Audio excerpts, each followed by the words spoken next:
है एक legendary alchemist शेंग जियान की, जिस पर किस्मत कुछ जरा ही मेहरबान है, क्योंकि शेंग जियान की कहानी की शुरुआत हुई दो खूबसूरत स्वर्ग से गिरी गॉडेस के साथ, जिन्होंने जमीन पर आने के बाद शेंग जियान को ताकतवर करने के लिए उसके साथ डुअल कल्टीवेशन करते उसे अपना बॉयफ्रेंड बना लिया था। हालांकि उसकी एक फियांसे पहले भी थी। अगर ठरकपन में बात करें तो बैटल थ्रू द हेवन के ज़्यामियान को तो शेंग जियान से ट्यूशन लेनी पड़ेगी, क्योंकि आज तक आपने ऐसा पावरफुल और ठरकी हीरो कहीं नहीं देखा होगा। जिन लोगों ने वर्ल्ड डिफाइंग डैन गॉड की नॉवल पढ़ी है वो जानते हैं कि मैं किस बारे में बात कर रहा हूँ। नॉवल में शेंग जियान की इतनी पावरफुल बीवियां है कि उन सब का तो नाम याद रखना भी मुश्किल है। अगर आपको कभी किसी हीरो को ठरकी नंबर 1 का टाइटल देना हो तो मुझे लगता है कि वो आसानी के साथ शेंग जियान को मिल जाएगा। मगर शेंग जियान को पावर लेवल में भी कम नहीं समझा जा सकता। बेशक उसकी शुरुआत 0 से हुई, लेकिन आखिर तक आते आते वो 3 रेल्म्स का एक महान एल्केमिस्ट बन जाता है। तो चलो फिर इस इंट्रो के साथ हमारे मासूम से ठरकी बनने वाले शेंग जियान की जर्नी को शुरू करते हैं। तो इस कहानी की शुरुआत डिवाइन रेल्म से होती है, जहाँ पर हम देखते हैं कि कई सारे इवल गॉड्स यहाँ पर 2 लड़कियों को फॉलो कर रहे थे और वो उन दोनों खूबसूरत गॉडेस से कह रहे थे कि सुमिया और बायुवी, तुम दोनों ने 3 रेल्म्स को खतरे में डाल दिया है। ये एक बहुत बड़ा गुनाह है, इसलिए हमें तुम्हें खत्म करना होगा। जिस पर मिया वो एक फॉर्मेशन क्रिएट करके उस पर काउंटर अटैक करते हुए कहती है कि मैं जानती हूँ कि तुम चाहते हो कि सब लोग तुम्हें पूछे, लेकिन ऐसा नहीं हो सकता। इससे बेहतर तो हमें मौत ही आ जाए। ये कहते हुए वो दोनों गॉडेस उनके साथ फाइट बैक करने की कोशिश करती है, मगर यहाँ पर मौजूद गॉड्स की तादाद काफी ज्यादा हो चुकी थी, जिन्होंने चारों तरफ से इन दोनों को घेर लिया था। मगर मिस बायुवी और मिस सुमियाओ के पास यिन यांग डिवाइन वेन्स थे, जो कि इतना पावरफुल ट्रेजर है कि उससे ये सारे के सारे गॉड्स हासिल करना चाहते हैं। In extreme yin Yang divine veins को हासिल करने के लिए ये सारे के सारे बहाने लगा रहे थे और मिस सुमिया और बायुवी भी इस बात को अच्छे से जानती थी। इसलिए ये दोनों गुस्सा होते हुए अपनी यिन यांग डिवाइन वेन्स की पावर एक्टिवेट करके यहाँ पर एक बड़ा सा फॉर्मेशन क्रिएट कर देती है, जिसके अंदर से मिस सुमियाओ ने अपनी पावर का इस्तेमाल करते हुए छोटे छोटे कई सारे फिनिक्स बर्ड्स समन कर लिए थे और वो तेजी के साथ सामने की तरफ बढ़ने लगे। इन फ्लेमिंग बर्ड्स को जरा पावरफुल करने के लिए हम देखते हैं कि मिस बायुवी अपनी इवल मैजिक का इस्तेमाल करती है, जहां पर हम देखते हैं कि वो सारे के सारे छोटे बर्ड्स कंबाइन होकर एक बड़े सी इवल मैजिक बर्ड में ट्रांसफॉर्म हो गए और ये अटैक इतना सारा पावरफुल था कि इसके सामने वो सारे के सारे गॉड्स मिलकर भी नहीं टिक पा रहे थे। देखकर ऐसा लग रहा था कि मिस बायुवी और सुमियो जीतने वाली है, मगर तभी अचानक वहां पर इमोर्टल रेल्म का एम्परर आ जाता है, जो कि अपनी पावर्स का इस्तेमाल करके उस बर्ड को डिस्ट्रॉय करते हुए कहता है कि इवल विच, बायुवी तुम अच्छे से जानते हो कि इमोर्टल रेल्म में इवल मैजिक का इस्तेमाल करना मना है। ये यहाँ के हेवनली रूल्स के खिलाफ है, इसलिए तुम्हें सीधे रास्ते पर लाने के लिए मुझे तुम्हें पनिशमेंट देनी होगी। जो कहते हुए इमोर्टल एम्परर यहाँ पर इन लोगों पर प्रेशर लगाना शुरू कर देता है, मगर मिस सुमियो तो जानती थी कि उसी इमोर्टल एम्परर की सारी साजिश है, इसलिए वो गुस्सा होते हुए कहती है कि तुम कमीने डीमन, ये अच्छाई और बुराई का नाटक करना बंद करो। मैं जानती हूँ कि तुम ही ये सब कुछ करवा रहे हो।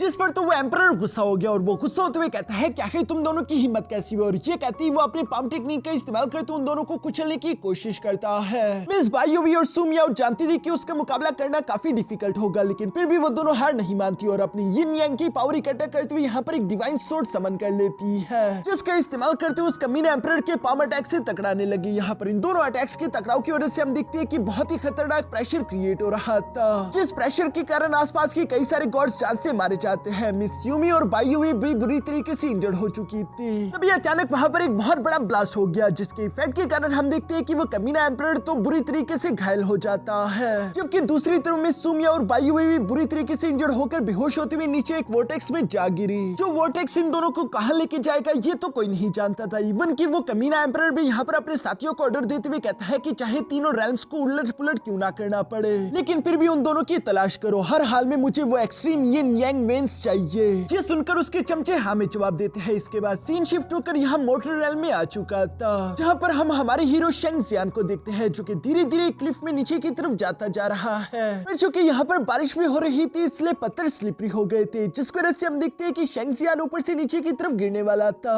मगर वो फौरन ही वक्त रहती अपनी तलवार को बाहर की तरफ समन करके यहाँ उन चट्टानों में घर देता है, जिसकी वजह से शेंग जियान बच गया। शेंग जियान चैन की सांस लेते हुए नीचे की तरफ देखकर कहता है कि ये इमोर्टल डीमन क्लिफ है। मैंने बिल्कुल भी नहीं सोचा था कि यहाँ की डेथ एनर्जी इतनी सारा कंडेंस होगी, लेकिन मुझे हर हाल में हेल लिंक्सी भी चाहिए, क्योंकि अगर मुझे अपने स्पिरिचुअल वेन्स को अवेकन करना है तो मुझे उसके लिए हेल लिंक्सी हेल्प की जरूरत पड़ेगी। यही मेरे पास आखिरी मौका है। ये सब सोचते हुए शेंग जियान मोटिवेट होकर नीचे की तरफ आ गया था, जहाँ नीचे की तरफ खाई में डेथ एनर्जी चारों तरफ फैली हुई थी, इसलिए शेंग जियान अपनी तलवार को लेकर चौकन्ना रहने की कोशिश करता है और वो धीरे धीरे से सामने की तरफ बढ़ता जा रहा था। थोड़ी देर आगे बढ़ने के बाद अचानक शेंग जियान को अपने सामने कुछ चमकता हुआ दिखाई देता है, जो देखकर तो शेंग जियान की खुशी का ठिकाना ही नहीं रहा, क्योंकि ये वही इमोर्टल हर्ब हेल लिंक्सी था, जिसे हासिल करने के ले शेंगजियान तेजी के साथ उसकी तरफ भागने की कोशिश करता है, मगर तभी अचानक शेंगजियान पर पीछे से वहाँ के गार्डियन बीस्ट ने हमला कर दिया, जिसे डॉज करते हुए शेंगजियान उसके सर फाइट बैक करने की कोशिश करता है, मगर शेंगजियान को जानने को मिलता है कि उस बीस्ट की बॉडी तो काफी ज्यादा स्ट्रॉन्ग है, उल्टा उसकी तलवार में ही क्रैक आ चुके थे, जबकि उस बीस्ट को कुछ भी नहीं हुआ था।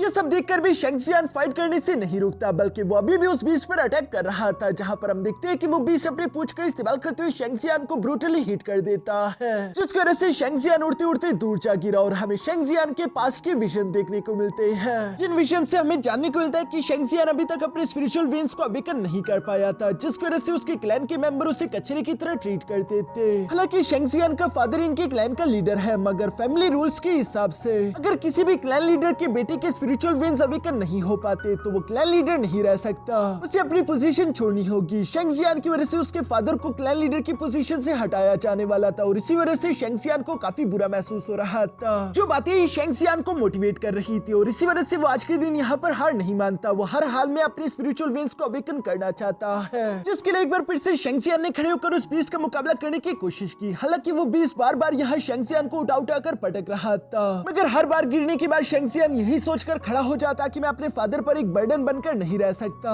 मुझे हर हाल में ये हेलिंगजी हर्ब चाहिए। और इसीलिए हम देखते हैं कि शेंगजियान ने अपने दिमाग को दौड़ाना शुरू कर दिया, जहाँ उसके दिमाग में एक जबरदस्त प्लान आ जाता है। हम देखते हैं कि वो उस बीस्ट को अपने पीछे दौड़ाते हुए तीसी के साथ खाई के ऊपर से जंप कर चुका, जहाँ पर उसने रस्सी का इस्तेमाल करते हुए खुद तो खाई पार कर ली, और जब वो बीस्ट जंप करते हुए खाई के बीच में था तभी अचानक शेंगजियान ने अपनी रस्सी को खींचते हुए ऊपर की चट्टानें यहाँ उस बीस्ट पर गिरा दी, जिसकी वजह से वो बीस्ट तेजी के साथ नीचे लावा में गिर जाता है, जो करने के बाद शेंगजियान खुश होते हुए फौरन से उस लेजेंडरी इमोर्टल हर्ब हेलिंगजी के पास चला जाता है, जिसे देखते हुए वो कह रहा था कि मुझे यकीन नहीं आता, आखिरकार मुझे हेलिंगजी हर्ब मिल चुका है। मगर तभी अचानक हम देखते हैं कि उस बीस्ट को तो कुछ भी नहीं हुआ था और वो लावा से जिंदा सलामत निकलते हुए बाहर की तरफ आ गया, जो कि शेंगजियान को देखकर पहले से भी जरा गुस्से में आ चुका था। शेंगजियान उस बीस्ट को देखते हुए फौरन से इस इमोर्टल हेलिंगजी हर्ब को उठाकर वहां से भागना शुरू कर चुका, जहां भागते भागते शेंगजियान एक नैरो केव के अंदर चला जाता है, जिसके अंदर वो बीस्ट नहीं आ सकता था, और हम देखते हैं कि वहां से शेंगजियान ने इस खाई की ओर भी जरा गहराई में जंप कर दिया, जहां नीचे आने के बाद जब शेंगजियान ने अपनी आंखें खोली तो वो देखता है कि वो तो एक लड़की के ऊपर पड़ा हुआ है, जो कि कोई और नहीं बल्कि मिस बाई यूवी थी। इस खूबसूरत लड़की को तो यहाँ पर देखकर शेंगजियान हैरान होते हुए कहता है कि ये इमोर्टल डीमन क्लिफ काफी खतरनाक जगह है, आखिर ऐसी एक खूबसूरत लड़की यहाँ पर क्यों लेटी होगी। शेंगजियान ये सब सोच रहा था और वो उसे देखने की कोशिश करता है कि क्या ये लड़की जिंदा भी है कि नहीं, मगर तभी अचानक मिस बाई यूवी होश में आ जाती है, जो कि शेंगजियान को गलत समझ बैठी और वो फौरन से उस पर हमला करने की कोशिश करती है, जिसके अटैक के कारण शेंगजियान भी पीछे की तरफ दिखेला गया और उसके मुंह से खून निकल आया था, लेकिन फिर भी वो फाइट के लिए खुद को तैयार करते हुए कहता है कि आखिर ये लड़की है कौन, इसकी स्पिरिचुअल पावर तो काफी खतरनाक है। दूसरी तरफ हम देखते हैं कि मिस बाई यूवी अपना सेकंड अटैक नहीं जनरेट कर पाती क्योंकि वो बुरी तरीके से इंजर्ड थी,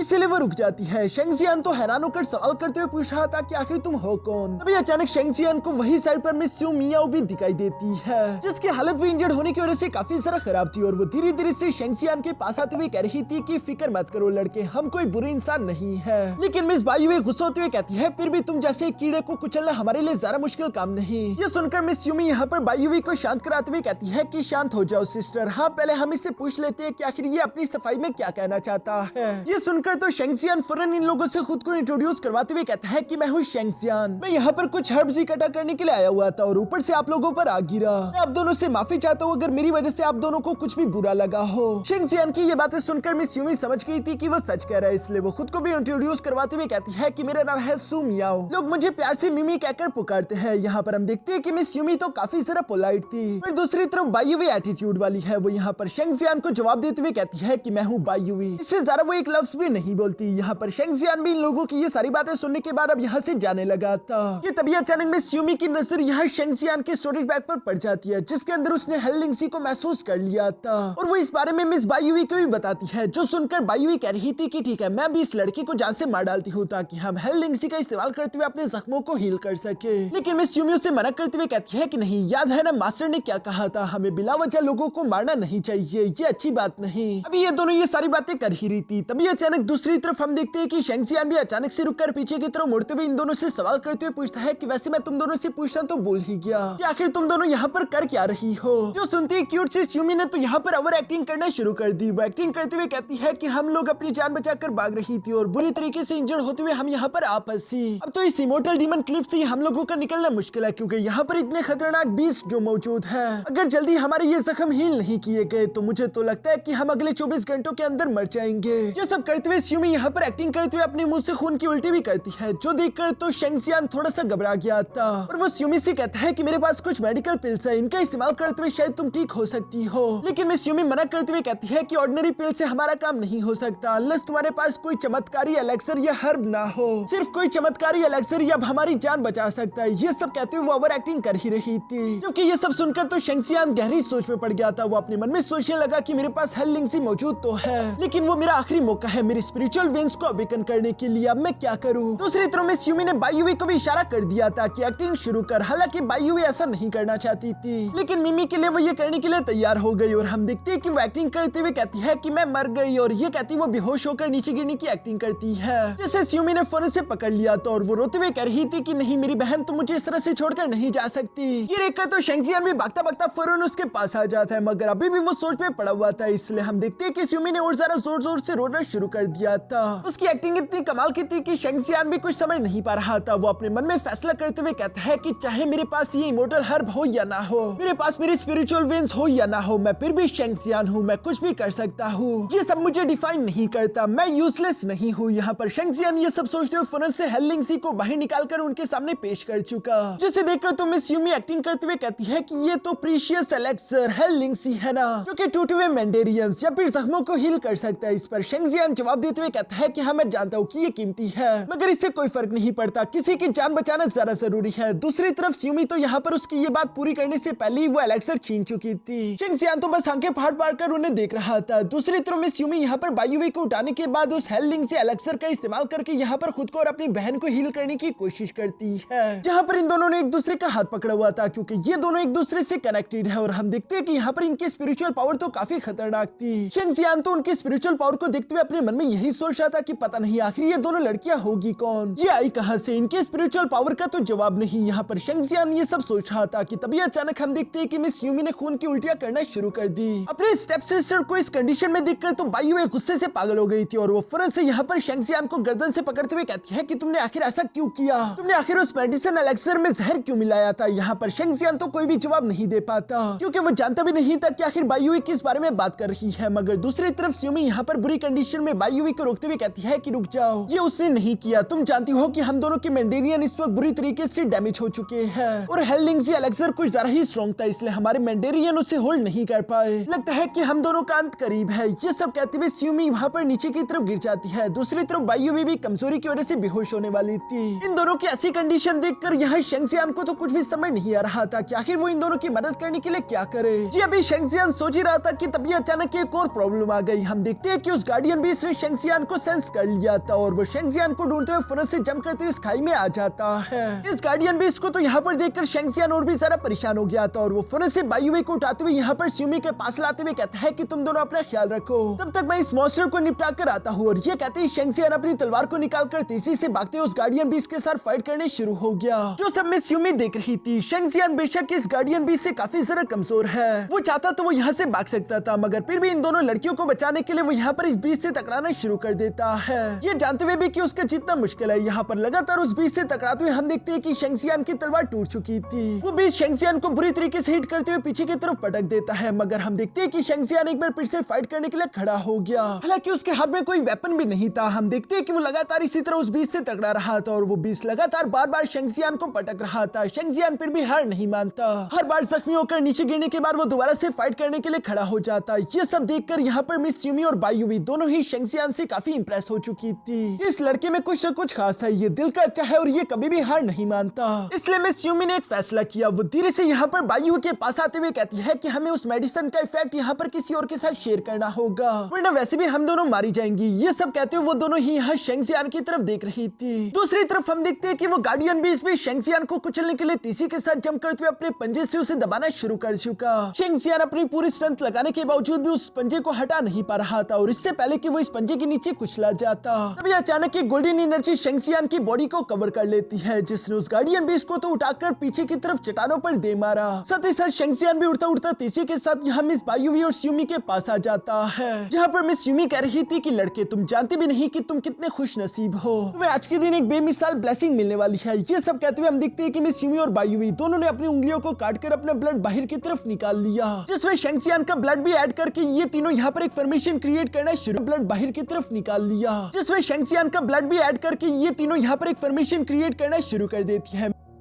मिस बायुवी कह रही थी कि डीमंस मेरे सामने घुटने टेकते हैं। दूसरी तरफ मिस यूमी कह रही थी कि इमोर्टल मुझसे डरते हैं। आज हम अपनी स्ट्रेंथ को तुम्हारे साथ शेयर करेंगे। आज के बाद से हम तीनों हमेशा लाइफ टाइम के लिए एक साथ कल्टीवेशन करके एक साथ रहेंगे। ये सब कहते हुए मिस यूमी और बायुवी दोनों ने अपने एक्सट्रीम यिन यांग वेन्स को यहाँ शेंगजियान की बॉडी में डालना शुरू कर दिया था, जिसकी स्पिरिचुअल पावर तो काफी ज्यादा खतरनाक थी। साथ ही साथ शेंगजियान को काफी ज्यादा तकलीफ हो रही थी, वो दर्द से चिल्ला रहा था। लेकिन मिस यूमी उसे आवाज देते हुए कहती है कि तुम्हें होल्ड करना होगा, तुम आखिरी टाइम पर आकर फेल नहीं कर सकते वरना हम तीनों मारे जाएंगे। और इसी के साथ हम देखते हैं कि शेंगजियान लगातार उस दर्द को बर्दाश्त करता रहा, जहां पर हम देखते हैं कि मिस यूमी और बायुवी दोनों अपनी स्पिरिचुअल पावर को कंबाइन करके एक साथ ही यहाँ शेंगजियान की बॉडी में ट्रांसफर कर देती है। मिस बायुवी जिसके पास एक इवल गॉडेस की पावर थी और दूसरी तरफ मिस यूमी जिसके पास इमॉर्टल गॉडेस की पावर थी, ये दोनों पावर वो शेंगजियान की बॉडी में ट्रांसफर करने लगी, जिसकी वजह से अचानक ही शेंगजियान की यिन यांग वेन्स एक्टिवेट होकर उसकी पूरी बॉडी को कवर कर लेते हैं। शेंगजियान जोरों के साथ चिल्लाता है, जिसकी वजह से वहां पर एक बड़ा ब्लास्ट हो चुका था। मिस यूमी और बायुवी दोनों उड़ते हुए पीछे की तरफ जा गिरी। ये देखकर ऐसा लग रहा था कि शायद इनका ब्लड कॉन्ट्रैक्ट फेल हो गया। और हम देखते हैं कि यहाँ पर वो गार्डियन बीस्ट मिस यूमी पर हमला करते उसे जान से मारने के लिए जंप कर ही चुका था। बायुवी तो ये देखकर घबराते हुए फौरन से यूमी को कवर कर लेती है, मगर इससे पहले कि वो गार्डियन बीस्ट इन लोगों को टच भी कर पाता, तभी अचानक कोई उसे पावरफुल हिट करते हुए तीसरी के साथ पीछे की तरफ चट्टानों पर दे मारता है। जो हीरो कोई और नहीं बल्कि हमारा शेंगजियान था, और वो इस वक्त काफी ज्यादा कूल और खतरनाक दिखाई दे रहा था। वो गार्डियन बीस्ट एक बार फिर से खड़ा होकर शेंगजियान पर अटैक्स करने की कोशिश करता है, मगर अब तो शेंगजियान उसके अटैक्स को ऐसे डॉज कर रहा था जैसे कि ये कोई बच्चों का खेल हो। और शेंगजियान ने उसे एक पावरफुल किक करके पीछे की तरफ दे मारा, जो देखकर तो उस गार्डियन बीस्ट को भी अपनी आंखों पर यकीन नहीं आ रहा था। मगर अब बारी शेंगजियान की थी और वो लगातार इस बीस्ट की पिटाई करना शुरू कर देता है। जहां पर इस बीस्ट को इतनी बुरी तरीके से पीटता हुआ देखकर मिस यूमी भी मुस्कुराते हुए बायुवी से कह रही थी कि ये लड़का है ना कमाल का। इसके बाद बारी आती है सबसे कूल सीन की, जहां पर हम देखते हैं कि शेंगजियान अपने एक्सट्रीम यिन यांग वेन्स की पावर को एक्टिवेट करके एक फॉर्मेशन क्रिएट करना शुरू कर देता है, जिसकी तरफ वो गार्डियन बीस्ट तेजी के साथ भागते हुए आने की कोशिश कर रहा था। और हम देखते हैं कि शेंगजियान ने कूल तरीके से उसी फॉर्मेशन के अटैक का इस्तेमाल करते हुए उस गार्डियन बीस्ट पर अटैक कर दिया। यार ये बहुत ही ज्यादा डेंजरस था, इसकी वजह से वो बीस्ट तो एवेपोरेट हो जाता है। इवन के पीछे की तरफ जितने भी पहाड़ थे उनके बीच में भी रास्ता बन चुका था। शेंगजियान भी अपनी इसी टेरिफाइंग स्ट्रेंथ के साथ अचानक से बेहोश हो जाता है। इसके बाद अगली बार जब शेंगजियान की आंखें खुली तो वो अपने घर में मौजूद था, जहाँ शेंगजियान वो सब याद करते हुए कह रहा था कि आखिर मैं अपने घर में कैसे हूँ। तभी मिस यूमी उसके सामने आते हुए कहती है, तो आखिरकार तुम जाग गए, हमें उठाकर तुम्हें तुम्हारे घर लाए थे। जो सुनकर शेंगजियान फौरन से बैठ जाता है, मगर वो यहाँ पर इन दोनों को देखकर थोड़ा सा परेशान भी था। इसलिए मिस यूमी कहती है कि फिक्र मत करो, हम तुम्हें रात के अंधेरे में यहाँ पर लाए थे, हमें यहाँ पर आते हुए किसी ने भी नहीं देखा।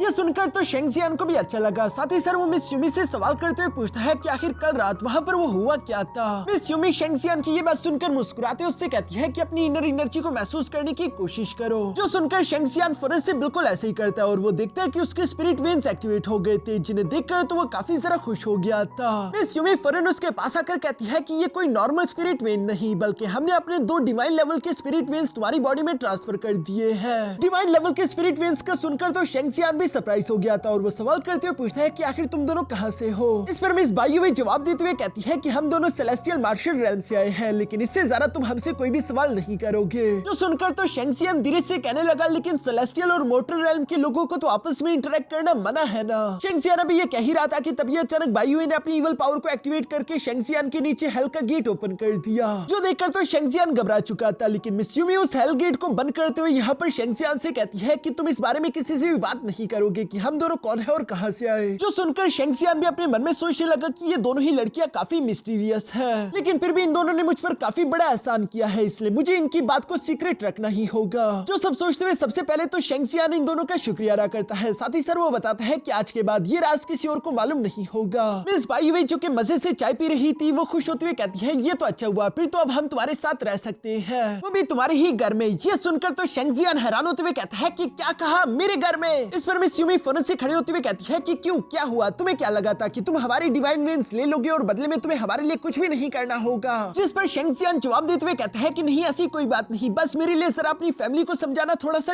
डिफिकल्ट काम होगा। मैं नहीं जानता कि आखिर मैं इस बारे में उन्हें कैसे बताऊंगा। यहाँ पर हम देखते हैं कि मिस बायुवी तो शेंगजियान को पूरी तरीके से इग्नोर करके बाथरूम की तरफ जाने लगी, जिसे मिस यूमी भी फॉलो करती है। शेंगजियान ये देखकर सवाल करते हुए पूछता है कि आखिर तुम दोनों वहाँ पर क्यों जा रही हो। इस पर मिस यूमी मुस्कुराकर जवाब देते हुए कहती है कि बेवकूफ, नहाने के लिए और किस लिए। ये सुनकर तो शेंगजियान और भी सारा घबरा चुका था। दूसरी तरफ मिस यूमी पर्दे गिराते हुए यहाँ पर बायुवी के साथ पानी गर्म करके टब में नहाने लगी। शेंगजियान बेचारा घबराते घबराते कहता है कि प्लीज तुम दोनों थोड़ा जल्दी करो, जल्दी जल्दी नहा लो, क्योंकि अगर कोई यहाँ पर आ गया तो मैं नहीं जानता कि आखिर मैं ये सब उन्हें कैसे एक्सप्लेन करूंगा। शेंगजियान का भी ये कहना ही था कि तभी अचानक किसी लड़की ने बाहर का दरवाजा बजाना शुरू कर दिया, जो कि कह रही थी कि शेंगजियान क्या तुम अंदर हो। उस लड़की की आवाज सुनकर तो शेंगजियान पूरी तरीके से बुकला जाता है और वो बुकलाते हुए कहता है ये तो ज़ूज़ियान है, मेरी फियांसे, प्लीज तुम दोनों छुप जाओ, वो तुम्हें यहाँ पर देख ना ले। ये कहते हुए शेंगजियान डरते डरते दरवाजा खोलने के लिए जाने लगता है, मगर हम देखते हैं कि दूसरी तरफ मिस ज़ूज़ियान ने तो खुद ही दरवाजा खोल दिया और वो शेंगजियान से कहती है क्या है तुम इतने स्लो क्यों हो। ये कहते हुए मिस ज़ूज़ियान फौरन से अंदर की तरफ आ गई थी, जिसे देखकर तो शेंगजियान घबराते हुए कहता है कि ज़ूज़ियान आखिर तुम यहाँ पर क्या कर रही हो। जिस पर मिस ज़ूज़ियान कहती है कि क्यों, क्या मेरा यहाँ पर आना मना है। जिस पर शेंगजियान घबराते हुए जवाब देकर कहता है कि नहीं ऐसी कोई बात नहीं। जो सब कहते हुए मिस ज़ूज़ियान ने वहाँ पर मौजूद चाय का कप उठा लिया था और उस पर पहले मिस यूमी की लिपस्टिक लगी हुई है। ये देखकर तो शेंगजियान को पसीने आने लगे थे। वो मिस ज़ूज़ियान को बातों में लगाकर उसे उलझाने की कोशिश करता है, जिस पर मिस ज़ूज़ियान कहती है कि आखिर तुम इस तरह से बर्ताव क्यों कर रहे हो, क्या यहाँ पर कोई दूसरी लड़की तुमने छुपाई हुई है। जिस पर तो शेंगजियान और भी जरा घबरा गया था और वो घबराते हुए जवाब देकर कहता है कि नहीं, भला ऐसे कैसे हो सकता है, ये तो बिल्कुल नामुमकिन है। जिस पर मिस यूमी सवाल करते हुए पूछती है कि अच्छा फिर ये बताओ कि आखिर इस पर्दे के पीछे तुम पानी क्यों गर्म कर रहे हो। जिस पर शेंगजियान फौरन से जवाब देते हुए कहता है कि वो पानी मैंने अपने लिए गर्म किया था ताकि मैं नहा लूं। लेकिन मिस ज़ूज़ियान उसका ये जवाब सुनकर सेटिस्फाई नहीं होती, बल्कि वो सवाल करते हुए कहती है कि तुम तो हमेशा झरने में जाकर नहाते हो ना, तो आज घर पर कैसे। और ये कहती वो पर्दे की दूसरी पार जाने वाली थी, लेकिन शेंगजियान उसे रोकते हुए कहता है कि वो क्या है ना, कल मैं इमोर्टल डीमन क्लिफ गया हुआ था, जिसकी वजह से मेरी बॉडी और माइंड दोनों ही बुरी तरीके से एग्जॉस्ट हो चुकी है, इसलिए झरने के पास जाने की मेरी एनर्जी नहीं बची। मैंने सोचा आज के दिन घर में ही अच्छे से नहा लेता हूँ। जो सुनकर मिस ज़ूज़ियान पहले तो रुक जाती है और ये देखकर शेंगजियान चैन की सांस लेने वाला था, मगर तभी अचानक हम देखते हैं कि ज़ूज़ियान फौरन से पर्दे की दूसरी पार चली जाती है। जो देखकर तो शेंगजियान घबराते हुए अपनी आंखें बंद कर लेता है और वो कहता है कि सारा खेल खत्म हो गया,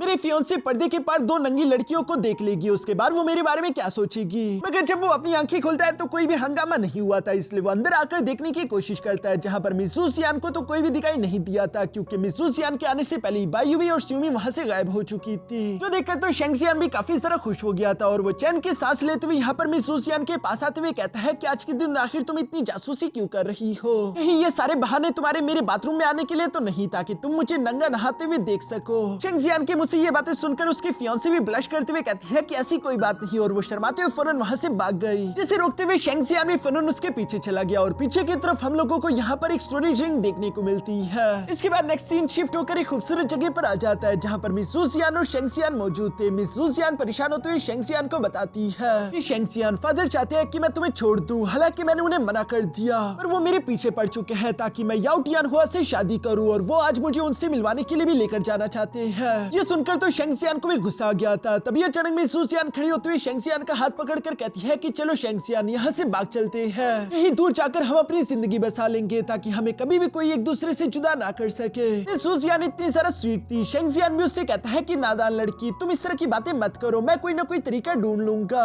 शेंगजियान अभी ये सब कह ही रहा था कि तभी अचानक हम देखते हैं कि मिस ज़ूज़ियान फौरन उसको होंठों पर किस कर देती है, जिसके साथ ही इन दोनों के दरमियान एक प्यारा सा लवी डवी सीन क्रिएट हो गया था। मगर तभी अचानक कबाब में हड्डी मिस ज़ूज़ियान का फादर मास्टर ज़ू वहाँ पर आ जाता है, जो कि गुस्से में ज़ूज़ियान का हाथ पकड़ते हुए कहता है कि मैंने कहा था ना कि इस कचरे से दूर रहना, और ये कहती वो ज़ूज़ियान को जबरदस्ती यहाँ से लेकर जाने की कोशिश करता है। जहाँ बाहर की तरफ हम यहाँ याओ टियानहुआ को भी देखते हैं और वो मास्टर ज़ू को देखते हुए कहता है कि मास्टर ज़ू, आखिर आप इस मासूम बच्ची पर इतना सारा गुस्सा क्यों दिखा रही है, छोटी मोटी बातों पर इतना सारा गुस्सा नहीं होना चाहिए। याओ टियानहुआ को अचानक से यहाँ पर देखकर तो मास्टर ज़ू भी सरप्राइज होते हुए कहता है कि टियानहुआ, आखिर तुम यहाँ पर क्या कर रहे हो। चलो ये तो अच्छा हो गया, तुम्हारी मुलाकात मैं ज़ूज़ियान से करा देता हूँ। ये कहते हुए ज़ूज़ियान को वो कहता है कि टियानहुआ को ग्रीट करो, मगर ज़ूज़ियान ने तो मना कर दिया था, जिस पर मास्टर ज़ू गुस्सा होने लगे। लेकिन टियानहुआ कहता है कि कोई बात नहीं, अभी ये मुझे अच्छे से नहीं जानती, जब हमारी शादी हो जाएगी तब ये ऐसा नहीं करेगी। इस पर तो मिस ज़ूज़ियान गुस्सा होते हुए कहती है कि ख्वाब देखना छोड़ दो, मैं कभी भी तुमसे शादी नहीं करूंगी। ये कहती ज़ूज़ियान फौरन से जाकर शेंगजियान का हाथ पकड़ लेती है, जिस पर तो मास्टर ज़ू गुस्सा होते हुए अपनी बेटी को डांटते हुए कहते हैं कि आखिर तुम ये क्या कर रही हो, क्या तुम जानती नहीं कि टियानहुआ रॉयल सिटी का नंबर 1 डिसाइपल है, तुम शेंगजियान जैसे कचरे के लिए अपनी जिंदगी क्यों बर्बाद बात कर रही हो, जिसके पास तो उसके स्पिरिचुअल वेन्स भी नहीं है। ये सब सुनकर तो शेंगजियान भी अब मास्टर जू से कहने लगा कि मास्टर जू आखिर आप ऐसा क्यों कर रही है? आपकी फैमिली और हमारी फैमिली तो एक दूसरे की काफी अच्छी दोस्त है। आपकी और मेरी फादर की दोस्ती की वजह से तो ये एंगेजमेंट हुई थी, तो आखिर आज आप खुद ही इस मंगनी को क्यों तोड़ रहे हो? ये सारा हंगामा देखकर तो वहाँ पर लोग इकट्ठा होने लगे। तभी अचानक वहाँ पर शन यी हान भी आ जाता है, जो कि शन फैमिली का ही मेंबर है और वो शेंगजियांग के फादर की पोजीशन को लेकर अगला क्लैन लीडर बनना चाहता था।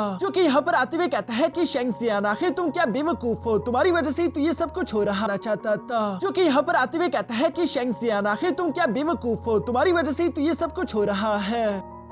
क्या तुम्हें अभी तक ये बात समझ नहीं आई कि तुम्हारे पास तुम्हारे स्पिरिचुअल वेन्स नहीं है, क्योंकि तुम अपने स्पिरिचुअल वेन्स को अवेकन नहीं कर पाए, इसलिए तुम्हारे फादर यानी कि शन टियानहू को अपनी क्लैन की लीडर पोजीशन को छोड़ना होगा। तो सोचो कि आखिर तुम जैसे यूजलेस के साथ कौन ही अपनी बेटी का रिश्ता करना चाहेगा। यहाँ पर जब वो ये सारी बातें कह ही रहा था, तभी अचानक वहाँ पर शेंगजियान का फादर आ जाता है, जो कहते हुए कह रहे थे कि यी हान, मुझे नहीं लगता कि तुम्हें यंगर जनरेशन के मामलों में इंटरफियर करना चाहिए, ये बिल्कुल भी अच्छी बात नहीं। अपने फादर को तो यहाँ पर देखकर शेंगजियान भी खुश हो गया था। दूसरी तरफ मास्टर टियानहू अपने बेटे को समझाते हुए कहते हैं कि फिक्र मत करो, मैं यहाँ पर आ चुका हूँ, अब मैं सब संभाल लूंगा। ये कहते हुए वो मास्टर जू के पास आकर कहते हैं कि हमारी दोस्ती कई सालों पुरानी है, हम दोनों एक दूसरे के भाई हैं। तो बताओ कि आखिर आज के दिन अचानक से तुमने ये मंगनी तोड़ने वाली बात क्यों की? जो सुनकर मास्टर जू जवाब देते हुए कहते हैं कि कई सालों पहले जब हमने इस मंगनी को कराया था, तब हमें ये बात मालूम नहीं थी कि तुम्हारा बेटा एक यूजलेस इंसान है, जिसके पास कोई भी स्पिरिचुअल वेन्स नहीं है, और अब तो तुम अपनी क्लैन लीडर की पोजीशन को भी खोने वाले हो। तो बताओ कि आखिर मैं ऐसा कैसे कर सकता हूँ? मैं अपनी बेटी का रिश्ता आखिर ऐसी फैमिली में कैसे दूं जो कि मेरी बेटी की हिफाजत भी नहीं कर पाएंगे? ये सुनकर मिस जू सियान तो काफी जरा उदास हो गई थी, जबकि मास्टर टियानहू के पास भी देने के लिए कोई जवाब नहीं था। तभी अचानक शेंगजियान जवाब देते हुए कहता है, यानी कि आप यही कहना चाहते हो कि अगर मेरे पास मेरे स्पिरिचुअल वेन्स होते तो इस मंगनी को तोड़ने की कोई भी वजह नहीं थी। ये कहते ही शेंगजियान ने यहाँ पर सब लोगों के सामने अपनी पावर्स को एक्टिवेट कर दिया था, जो देखकर तो सब लोग शौक होते हुए कहते हैं कि ये तो स्पिरिचुअल वेन्स है। शेंगजियान के फादर तो ये देखकर काफी जरा खुश हो गए थे, मगर तभी अचानक मिस्टर टियानहू यहाँ पर सामने की तरफ आते हुए शेंगजियान से कहता है, ये मुझे लगता है कि तुम्हारी ये स्पिरिचुअल वेन्स बस सिर्फ शो पीस है, ये किसी भी काम के नहीं है। जो सुनकर शेंगजियान सवाल करते हुए पूछता है कि आखिर तुम कहना क्या चाहते हो?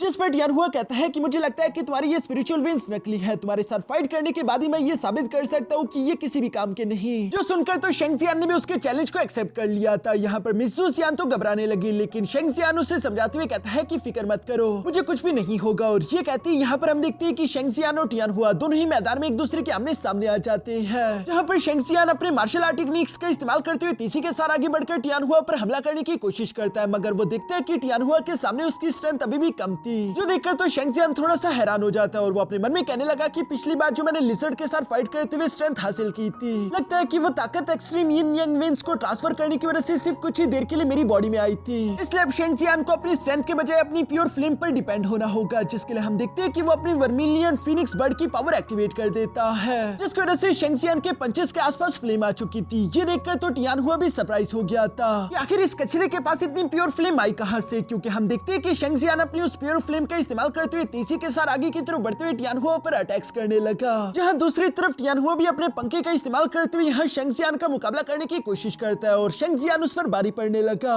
जिसकी वजह से टियानहुआ के हाथ से उसका पंखा जलकर नीचे गिर जाता है। यहाँ ये देखकर तो सब लोग ही सरप्राइज हो गए थे कि आखिर ऐसा कैसे हो सकता है, ये यूजलेस शेंगजियान याओ टियानहुआ को बराबर की टक्कर कैसे दे पा रहा है, क्योंकि वो इस रॉयल सिटी का नंबर 1 डिसाइपल था। इवन कि टियानहुआ भी इस बेइज्जती की वजह से काफी गुस्सा हो चुका था। वो फौरन से अपनी थंडर की पावर एक्टिवेट कर लेता है ताकि वो शेंगजियान की जान ले सके, मगर दूसरी तरफ हम देखते हैं कि शेंगजियान भी कुछ कम नहीं था। यहाँ पर अपनी थंडर पावर का इस्तेमाल करते जब वो शेंगजियान के प्योर फ्लेम के साथ टकराता है, तो वहाँ पर एक बहुत बड़ा ब्लास्ट हो गया था, जिसके इफेक्ट के कारण टियानहुआ पीछे की तरफ दिखे लग गया, जबकि शेंगजियान भी उड़ते हुए पीछे की तरफ गिरने वाला था। लेकिन मिस जू सियान फौरन से जंप करते हुए शेंगजियान को संभाल लेती है और वो शेंगजियान से कहती है कि तुम ठीक तो हो ना, जिस पर शेंगजियान जवाब देते हुए कहता है कि हाँ मैं बिल्कुल ठीक हूँ। दूसरी तरफ टियानहुआ जो कि ठीक होने की एक्टिंग तो कर रहा था, लेकिन उसका एक हाथ बुरी तरीके से जल चुका है, जो देखकर तो एक बच्चा उस पर हंस रहा था, लेकिन उसकी मॉम ये देखते हुए फौरन उसका मुंह बंद कर लेती है। टियानहुआ को भी उस पर काफी गुस्सा आ रहा था। और तभी मास्टर जू यहाँ टियानहुआ के पास आते हुए कहते हैं कि मास्टर टियानहुआ, मैं तो पहले ही जानता रहा कि ये शेंगजियान बिल्कुल भी आपका मुकाबला नहीं कर सकता।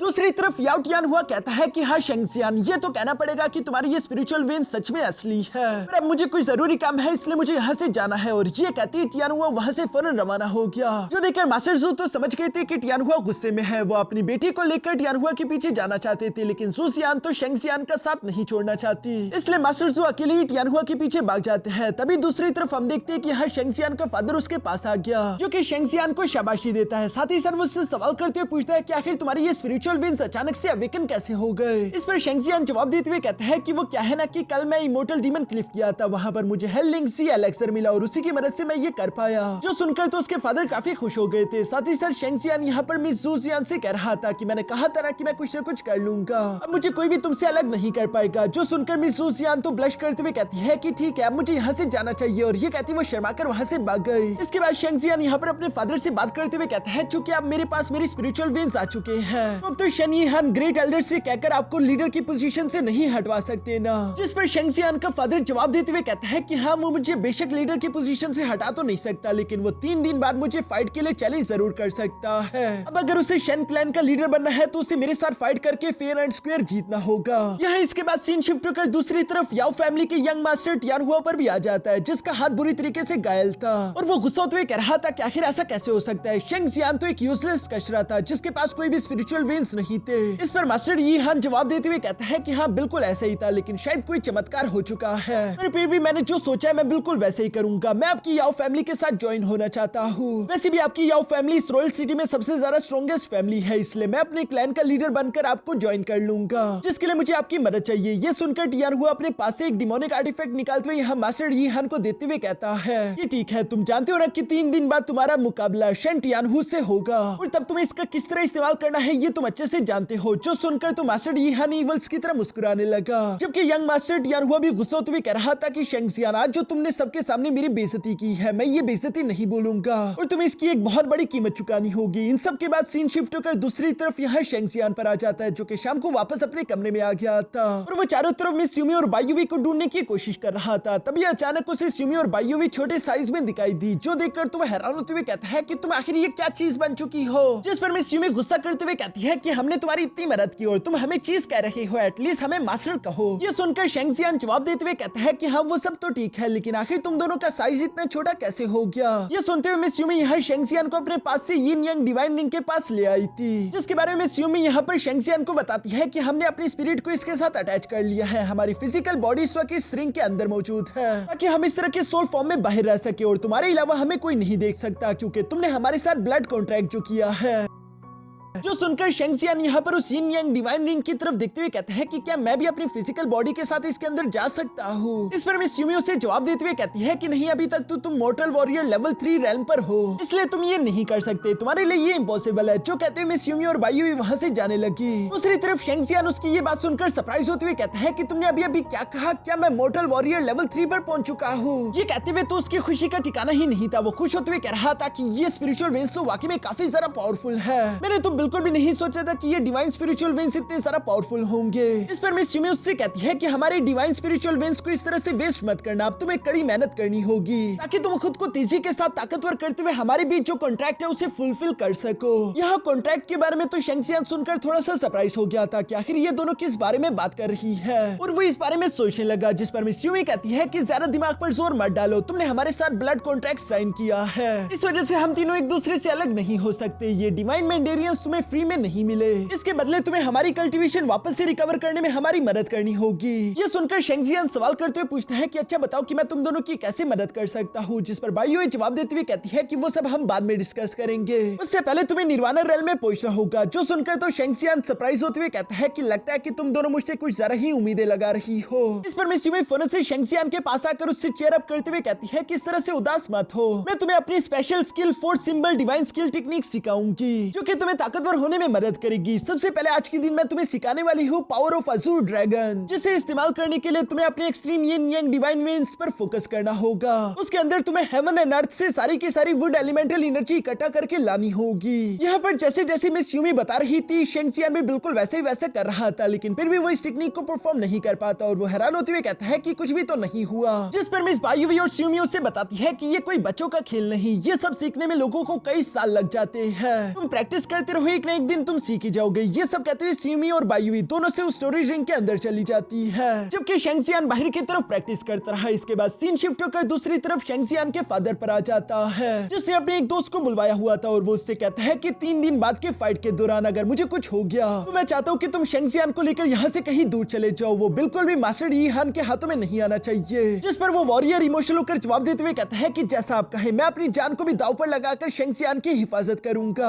इसके बाद इसी तरह से 2 दिन गुजर जाते हैं और हम देखते हैं कि सिर्फ 2 ही दिन के अंदर शेंगजियान ने आसपास की वुड एलिमेंटल एनर्जी इकट्ठा करना शुरू कर दी थी, जो देखकर तो मिस बायुई भी काफी ज्यादा इंप्रेस हो जाती है और वो हैरान होते हुए कह रही थी कि सिर्फ 2 ही दिन के अंदर इस लड़के ने अज़ूर ड्रैगन की पावर को इतने हद तक एडवांस कर लिया। इसकी कल्टीवेशन स्पीड तो हम दोनों की यंगर जनरेशन से भी काफी ज्यादा तेज है। जिस पर मिस यूई जवाब देते हुए कहती है कि हाँ तुमने सही कहा, लेकिन फिर भी हम देखते हैं कि मिस बायुई यहाँ पर थोड़ी सी उदास दिखाई दे रही थी, इसलिए वो उससे सवाल करते हुए कहती है कि बायुई तुम्हें क्या हुआ। जिस पर बायुई जवाब देते हुए कहती है कि वो लोग हमें लगातार ढूंढ रहे हैं और मुझे लगता है कि आज नहीं तो कल वो हम तक पहुंच जाएंगे, उन्हें एक दिन ये जगह भी जरूर मिल जाएगी। जिस पर मिस यूई जवाब देते हुए कहती है कि हाँ तुमने सही कहा, बस अब तो हमें सारी की सारी उम्मीदें इस लड़के से ही है। उम्मीद करते हैं कि हमारे एक्सट्रीम यिन यांग डिवाइन वेन्स की वजह से ये उस कल्टीवेशन लेवल को अचीव कर ले जो कि हमें चाहिए। इसके बाद आखिरकार कंपटीशन वाला दिन आ जाता है, जहां पर शन फैमिली का ग्रेट एल्डर खड़ा होते हुए कहता है कि ये हमारी शन फैमिली का क्लैन लीडर कंपटीशन है, जिसे विटनेस करने के लिए यहाँ पर जितने भी लोग आए वो उनका शुक्रिया अदा करता है। साथ ही साथ वो यहाँ पर शेंगजियान के फादर टियानहु से कहता है, जो कि अब शेंगजियान के पास उसकी स्पिरिचुअल वेन्स आ चुके हैं, तो तुम भी अब इस कंपटीशन में हिस्सा ले सकते हो।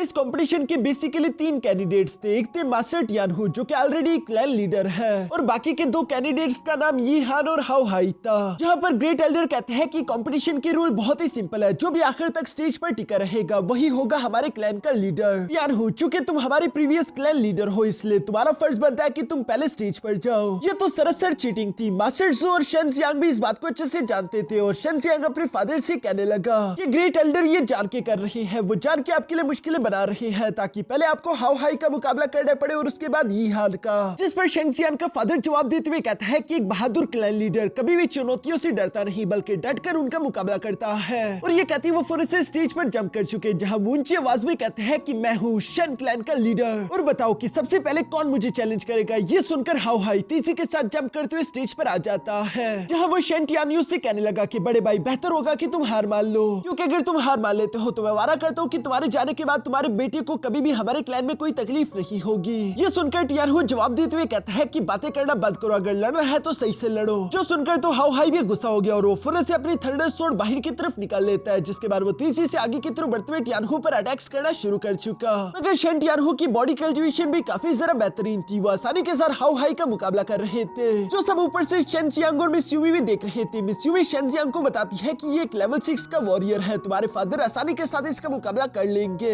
असली मसला तो उन्हें यी हान का मुकाबला करते वक्त पेश आएगा, साथ ही साथ उनकी एनर्जी भी एग्जॉस्ट हो चुकी होगी। ये सब कहते हुए मिस यूमी चली जाती है, जबकि शन जियांग को अपने फादर की फिक्र हो रही थी। दूसरी तरफ नीचे स्टेज में हम देखते हैं कि टियानहु काफी आसानी के साथ हाओ हाई का मुकाबला कर रहा था, मगर अचानक से हम देखते हैं कि हाओ हाई ने अपने स्लैश टेक्निक को स्प्लिट कर दिया, जो कि शन टियानहु पर पीछे से हमला करने वाली थी। ये देखकर मास्टर टियानहु फौरन से अपने विजनर टाइगर स्पेल टेक्निक एक्टिवेट कर देता है। यही उनकी स्पेशल स्किल थी, जिसे एक्टिवेट करने के बाद मास्टर टियानहु की स्पीड और ताकत काफी इंक्रीज हो चुकी थी। वो तेजी के साथ मूव करते हुए यहाँ हाओ हाई की काफी बुरी तरीके से पिटाई करने लगे, जहाँ उन्होंने हाओ हाई को उठाकर पटकना शुरू कर दिया था। सब लोग देखकर समझ गए थे कि टियानहु आसानी के साथ इस बैटल को जीत जाएगा। हाओ हाई को भी इस बात का यकीन था, मगर उसने पहले यी हान के साथ मिलकर एक इवल प्लान बनाया हुआ था, जहाँ पर यी हान के इशारे पर हम देखते हैं कि हाओ हाई ने फौरन अपने पास से वही डिमोनिक आर्टिफैक्ट बाहर निकाल लिया, जिसे देखकर तो ग्रेट एल्डर भी उसे रुकने के लिए बोलते हैं, मगर हम देखते हैं कि हाओ हाई ने फौरन से उस डिमोनिक आर्टिफैक्ट को एक्टिवेट करके तेजी से उसे टियानहु की तरफ थ्रो कर दिया ताकि वो मारा जाए। टियानहु ये देखकर फौरन से पीछे की तरफ जंप करते हुए उस डिमोनिक आर्टिफैक्ट के अटैक को ब्लॉक करने की अपनी पूरी कोशिश करता है, मगर वो इसमें कामयाब नहीं हो पाता और हम देखते हैं कि वो अटैक उसकी बॉडी पर गुजर गया, जो देखकर तो सब लोग ही शौक हो गए थे, मगर यी हान ये देखकर मुस्कुरा रहा था। सब लोग जंप करते हुए फौरन से यहाँ टियानहु के पास आ जाते हैं, जहाँ शेंगजियान तो अपने फादर से सवाल करते हुए पूछ रहा था कि फादर आप ठीक तो है ना। टियानहु खुद को कैसे तैसे संभाल कर रखा हुआ था और वो शेंगजियान को जवाब देते हुए कहता है कि हाँ मैं ठीक हूँ। साथ ही साथ वो गुस्सा होते हुए सामने की तरफ मौजूद यी हान को देखकर कहता है कि यी हान तुमने आखिर इस डिमोनिक आर्टिफैक्ट का इस्तेमाल इस कॉम्पिटिशन में क्यों करवाया। इस पर यी हान तो साफ साफ इनकार करते हुए कहता है कि तुमने खुद देखा कि वो मैं नहीं था, हाओ हाई था। ये सुनकर शेंगजियान गुस्सा होते हुए कहता है कि मैं जानता हूँ कि ये तुम दोनों की ही मिली भगत है। ग्रेट एल्डर यहाँ ये सारी बातें सुनकर कहते हैं कि बस बहुत हुआ, मैं इस बारे में खुद इन्वेस्टिगेट करवाऊंगा, मैं पता लगवाऊंगा कि आखिर वो डिमोनिक आर्टिफैक्ट कहाँ से आया था। और जहाँ तक इस कंपटीशन के रूल्स की बात है, चूंकि हाउ हाई ने डिमोनिक आर्टिफैक्ट का इस्तेमाल किया है इसलिए वो डिस्क्वालीफाई हो गया और शेन टियानहु इस कंपटीशन के फर्स्ट राउंड को जीत चुका है। यहाँ यी हान को डर था कि कहीं हाउ हाई मेरा नाम ना बता दे, इसलिए वो धीरे धीरे से हाउ हाई के पास आ गया, जहाँ वो उसके कान में कहता है कि फिक्र मत करो मेरे भाई, जब मैं क्लैन लीडर बन जाऊंगा उसके बाद तुम्हारी फैमिली और तुम आराम से यहाँ पर रह पाओगे। ये कहती यी हान ने फौरन से अपनी पावर्स का इस्तेमाल करते हुए हाउ हाई पर हमला कर दिया, जहाँ वो उसके मेंडेवियर्स को तोड़ देता है, जो देखकर सब लोग ही शॉक हो गए थे। यी हान सब लोगों को बताता है कि हाउ हाई ने रूल्स को तोड़ा है, उसने डिमोनिक वेपन का इस्तेमाल करते हुए अपने सामने के ओपिनियन पर हमला किया, जो कि गलत है और फैमिली रूल्स के हिसाब से हमें उस आदमी के मेंडेवियर्स को ब्रेक करके उसे अपनी फैमिली से निकालना होगा, क्योंकि मैंने इस गद्दार को वो सजा दे दी है जो कि ये डिजर्व करता था। अब हम दोबारा से इस कंपटीशन को शुरू कर सकते हैं। ये सुनकर शेंग जियान जवाब देते हुए कहता है कि आखिर तुम ये कैसे कह सकते हो, अभी भी मेरे फादर की इंजरीज ठीक नहीं हुई, उन्हें गलत तरीके से इंजर्ड किया गया है। जिस पर दूसरी तरफ यी हान जवाब देते हुए कहता है कि ये भी हमारी फैमिली के कानून है, इस कंपटीशन को तब तक रोका नहीं जा सकता जब तक कोई क्लैन लीडर डिसाइड ना हो जाए, और मैं बिना फाइट करे शेन क्लैन का लीडर तो नहीं बनना चाहता, इसलिए टियानहु मेरे साथ फाइट करो। ये सुनकर शेंग जियान को तो काफी गुस्सा रहा था, वो गुस्सा होते हुए कहता है कि मैं जानता हूँ कि तुम बहुत बड़े कमीने हो, ये सब कुछ तुमने ही करवाया है। ये हान भी इवल्स की तरह मुस्कुराते हुए कहता है कि लड़के अभी तुम इतने बड़े नहीं हुए कि तुम हमारे क्लैन के मामलों में टांग अड़ा सको। ये सारी बातें तो चल ही रही थी, तभी अचानक पीछे से हम देखते हैं कि शेन टियानहु यहाँ पर ऊंची आवाज में कहता है कि ठीक है यी हान, मुझे तुम्हारा चैलेंज एक्सेप्ट है। जो सुनकर तो शेंग जियान अपने फादर के पास आते हुए कहता है कि आखिर आप ऐसा क्यों कर रही है। इस पर उसका फादर जवाब देते हुए कहता है कि तुम मेरी फिक्र मत करो, ये एक बस छोटा सा डिमोनिक आर्टिफैक्ट ही तो था, वो मुझे ज्यादा चोट नहीं पहुंचा सकता। मगर दूसरी तरफ यी हान हंसते हुए कहता है कि तुम किसे बेवकूफ बना रहे हो यार, तुम अच्छे से जानते हो कि ये फैमिली क्लैन लीडर का कंपटीशन है जिसमें मैं तुम पर रहम नहीं कर सकता, इसलिए बेहतर ये होगा कि तुम हार मान लो, इससे एटलीस्ट तुम्हारी जान तो बच जाएगी। मगर शेन टियानहु जानता रहा कि अगर मुझे कुछ हो गया तो उसके बाद मेरे बेटे को ये लोग नहीं छोड़ेंगे, इसलिए वो आखिरी दम तक फाइट करना चाहता था। जबकि साथ ही साथ वो अपने दोस्त शेनफी से कहता है कि शेन जियांग को यहाँ से ले जाओ, क्योंकि वो सोच रहा था कि मैं कुछ देर तक यहाँ से लड़ते उसे यहाँ पर रोक कर रखने की कोशिश करूंगा ताकि शेन जियांग यहाँ से दूर जा सके, और शेनफी बिल्कुल ऐसे ही करता है, वो शेन जियांग को यहाँ से लेकर जाने की कोशिश कर रहा था, हालांकि शेन जियांग वहाँ से नहीं जाना चाहता। दूसरी तरफ पीछे यहाँ शेन टियानहु यी हान के सामने आते हुए कहता है कि ये कंपटीशन तुम्हारे और मेरे बीच है, जिस पर यी हान कहता है कि हाँ अपनी पूरी चाल लगा देना। ये सुनकर टियानहु बिल्कुल ऐसे ही करता है, वो अपनी फुल पावर अनलीश करने की कोशिश करता है, मगर जैसे ही वो अपनी पावर्स को अनलीश करता अचानक से उसका डिमोनिक स्पेल एक्टिवेट हो जाता, जिसकी वजह से उससे इंटरनल इंजरीज होती, जो देखकर शेन टियानहु को भी कुछ समझ नहीं आता, और जैसे ही दूसरी बार उसने अपनी पावर्स को अनलीश करने की कोशिश किया अचानक से वो खून की उल्टी करते हुए नीचे की तरफ गिर जाता है। ये देखकर तो सब लोग ही शौक हो गए थे। सबसे बड़ा झटका तो शेन जियांग को लगा, वो अपने फादर को गिरता हुआ देखकर तेजी से भागता उनके पास आ जाता है, जहाँ पर हम देखते हैं कि मास्टर टियानहु धीरे धीरे करके अपनी आंखें बंद करने लगा।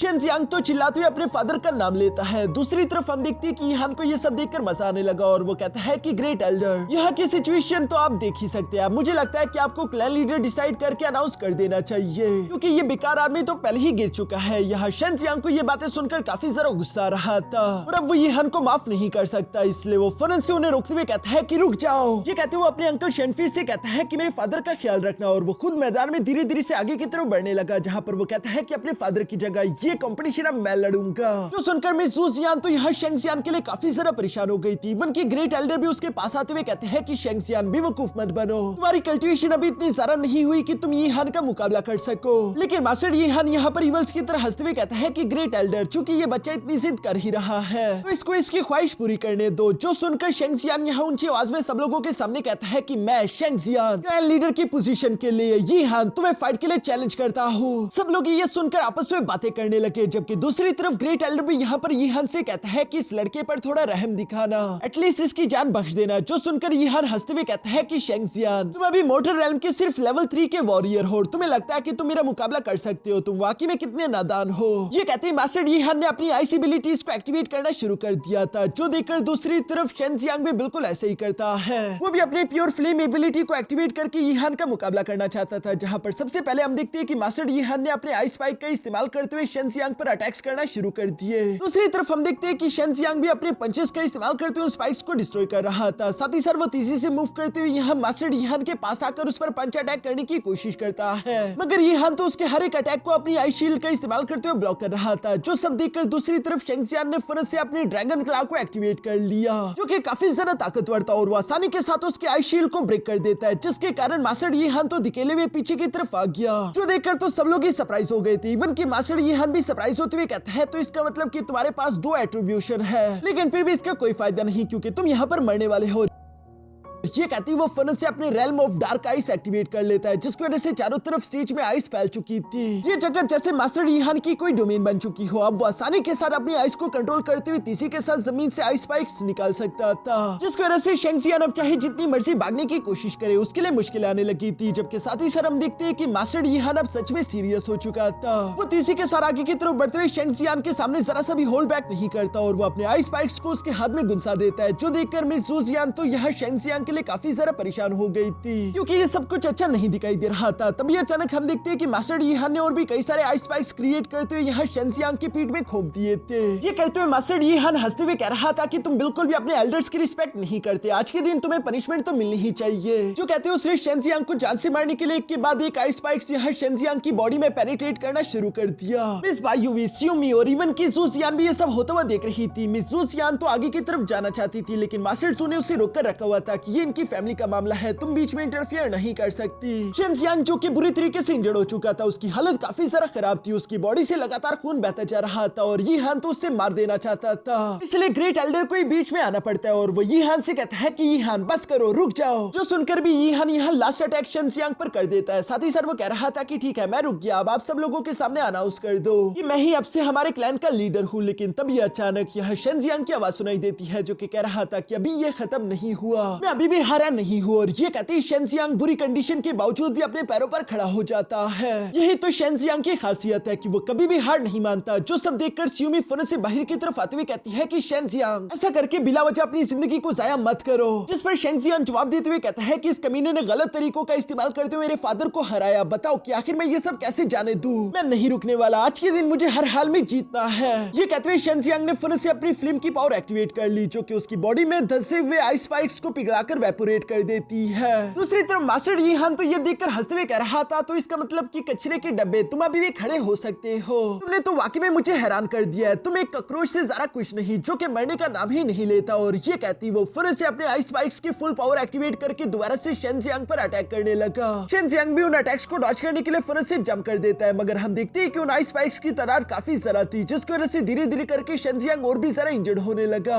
शेंगजियांग जानता रहा कि अगर ऐसे ही चलता रहा तो वो हारा जाएगा, उसे कुछ न कुछ करना होगा। इसलिए हम देखते हैं कि शेंगजियांग ने फिर से अपने वर्मिलियन बर्ड और अजूर ड्रैगन दोनों की पावर को एक साथ कंबाइन करके एक्टिवेट कर दिया, जिसे वो फ्लेम ड्रैगन टेक्निक का नाम देता है। ये देखकर तो मिस यूमी भी सरप्राइज रह गई थी, क्योंकि वो इन दोनों टेक्निक्स को अलग अलग इस्तेमाल करती थी। हम देखते हैं कि शेंगजियांग अपने फ्लेम ड्रैगन का इस्तेमाल करते हुए आइस को पिघलाकर तीसी के साथ यहाँ यीहान की तरफ बढ़ने लगा, जिसे ब्लॉक करने के लिए दूसरी तरफ यीहान ने भी अपनी पूरी जान लगा दी थी। मगर हम देखते हैं कि शेंगजियांग उस पर भारी पड़ने लगा और उसने एक पावरफुल पंच के साथ फौरन से यीहान को उठाकर पीछे की तरफ धकेल दिया। यीहान तो स्टेज के बिल्कुल कॉर्नर पे आ चुका था, मगर कैसे तैसे वो खुद को संभाल लेता है, जहां वो अपने सामने यहाँ शेंगजियांग को उस फ्लेम ड्रैगन के साथ देख पा रहा था। और वो गुस्सा होते हुए कहता है कि कमीने, आखिर तुझ जैसे पिद्दी की हिम्मत कैसे हुई मुझे इंजर्ड करने की, अब तुम मेरा असली कहर देखोगे, तुमने मुझे खुद इस टेक्निक को इस्तेमाल करने के लिए मजबूर किया। ये कहते ही मास्टर यीहान ने आसपास की आइस एनर्जी को इकट्ठा करते हुए फिर से एक बड़ा सा आइस सरपेंट क्रिएट कर दिया था, जो देखकर शेंगजियांग ने अपने फ्लेम ड्रैगन का इस्तेमाल करते हुए उस आइस सरपेंट से टकराने की कोशिश की, मगर उसका फ्लेम ड्रैगन डिस्ट्रॉय हो गया। साथ ही साथ हम देखते हैं कि वो आइस सरपेंट यहाँ शेंगजियांग को बुरी तरीके से पीटना शुरू कर देता है। मिस यूमी यहाँ पर शेंगजियांग को समझाते हुए कहती है कि समझने की कोशिश करो, अभी तुम्हारा कल्टीवेशन लेवल काफी लो है, वो तुम्हारे डबल से भी ज्यादा कल्टीवेशन लेवल का वॉरियर है, तुम चाहकर भी उसका मुकाबला नहीं कर सकते। जो सुनकर शेंगजियांग एक बार फिर से अपने पैरों पर खड़े होते हुए कहता है कि अगर मैं कोशिश नहीं करूंगा तो मुझे मालूम कैसे होगा। और ये कहते हुए शेंगजियांग ने एक बार फिर से अपनी फ्लेम ड्रैगन टेक्निक एक्टिवेट कर दी थी। मिस यूमी तो देख पा रही थी कि शेंगजियांग ने मरने का फैसला कर लिया है, वो बिल्कुल भी नहीं रुकने वाला। ये सब काफी जरा अजीब था, इससे पहले उसने ऐसा इंसान कभी भी नहीं देखा था, जो कि इतनी बुरी तरीके से पिटने के बावजूद भी हर बार दोबारा से फाइट करने के लिए खड़ा हो जाता है। शेंगजियांग वाकई में काफी जरा जिद्दी था, जो कि यहाँ बुरी तरीके से पिटने के बावजूद भी खड़े होते हुए यीहान से कहता है कि चलो दोबारा शुरू करो। जो सुनकर तो अब मास्टर यीहान के भी गुस्से का पारा हाई हो गया था और वो फौरन से शेंगजियांग को गर्दन से पकड़ लेता है, जिस पर हम देखते हैं कि शेंगजियांग ने अपने खून को उसके मुंह पर थूक दिया।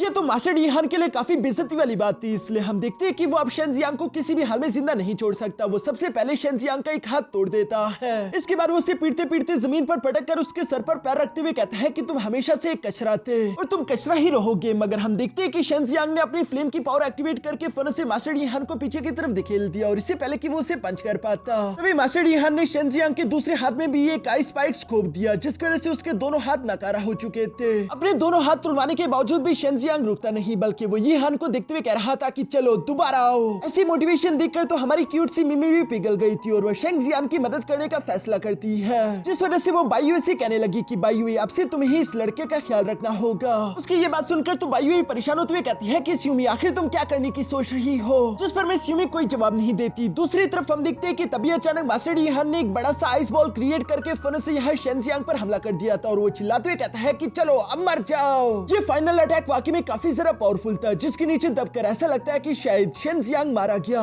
मिस ज़ुजियान तो बुरी तरीके से टूट जाती है। बाकी के सब लोग भी काफी ज्यादा हैरान हो चुके थे, जबकि मास्टर यीहान खुश होने लगा, लेकिन अचानक उसके चेहरे पर स्माइल गायब हो जाती है, क्योंकि हम देखते हैं कि शेंजियांग की बॉडी के आसपास एक अजीब सी फॉर्मेशन एक्टिवेट हो चुकी थी। जिस मिस्टीरियस फॉर्मेशन की पावर्स तो काफी ज्यादा खतरनाक थी। किसी को भी कुछ समझ नहीं आ रहा था कि आखिर यहाँ पर ये सब चल क्या रहा है। इस फॉर्मेशन की वजह से हम देखते हैं कि धीरे धीरे करके शेंजियांग की बॉडी हवा में फ्लोट करने लगी और उसकी बॉडी से काफी खतरनाक एनर्जी भी अनलीश हो रही थी। दूसरी तरफ शेंजियांग के सोल सी के अंदर हम देखते हैं कि मिस यूमी पहुंच जाती है, जो कि धीरे धीरे शेंजियांग के पास आकर उससे गले लगाते हुए उसके होंठों पर किस करने लगी, जो करने की वजह से हम देखते हैं कि मिस यूमी की जितनी भी पावर्स और टेक्निक्स थी वो सारी की सारी शेंजियांग की बॉडी में एक साथ ही आ जाती है और इसी वजह से शेंजियांग की बॉडी से एक बहुत बड़ा एनर्जी ब्लास्ट हुआ, जिसने मास्टर यीहान को तो उठाकर पीछे की तरफ पटक दिया था और वो हैरान होते हुए कहता है कि आखिर ये क्या है, क्योंकि वो देखता है कि शेंजियांग तो पूरी तरीके से ट्रांसफॉर्म हो चुका है। उसकी बॉडी पर अजीब से मार्क्स बने हुए थे, जबकि साथ ही साथ उसका पावर लेवल भी टेरिफाइंग हद तक बढ़ चुका था। इस वक्त मास्टर यीहान को शेंजियांग काफी ज्यादा खौफनाक दिखाई दे रहा था और इसी कूल सीन के साथ हमारा ये एपिसोड यहीं पर खत्म हो जाता है। तो दोस्तों, आप लोगों को ये सीरीज कैसे लगी? अगर आप लोगों को ये सीरीज अच्छी लगी है तो प्लीज इस वीडियो को लाइक कर देना और साथ ही साथ एक अच्छा सा प्यारा कमेंट भी कर देना, ताकि मैं जान सकूं कि आप लोगों को ये सीरीज कितनी अच्छी लगी है और इसका नेक्स्ट एपिसोड मैं आप लोगों के लिए जल्दी अपलोड कर दूंगा।